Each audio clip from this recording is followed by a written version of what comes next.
SFJAZZ is a nonprofit arts organization. We focus on jazz, so when you think about wherever you may live, there is a symphony or a ballet or an opera in your city. We're like that.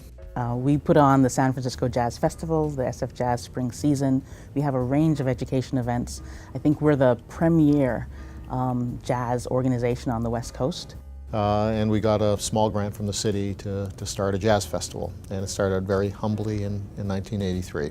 So it grew from 2 concerts to now over 150 concerts a year, from a budget that was $27,000 in the first year to almost $7 million now.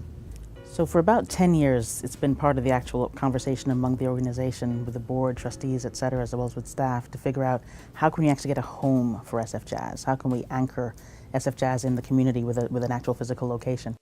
And in the process of having conversations with people in the community about how does one get the money at the right time to do the construction that you need, people mention this new markets tax credits element to us. This one was dear to my heart because I had lived in that neighborhood maybe 10 years back, and to see this transformation of a world-class institution like SFJAZZ come into the neighborhood and want to build their headquarters there was really meaningful for me.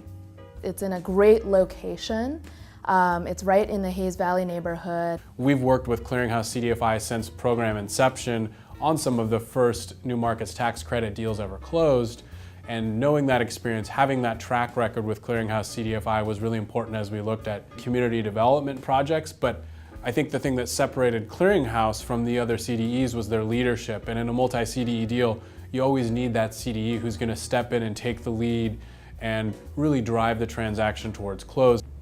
For me, it's such an interesting notion around what community and urban development actually is, that if you go 2 blocks in one direction, you're having a fantastic dinner at a great restaurant. If you go 1 block, not even a block, if you just cross the street and then start walking down, you're at people just who really, really need assistance.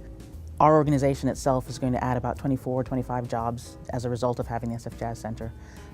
On the construction site now, there are a range of people working, and at any point in time, there's probably going to be up to about 100 FTEs on the site.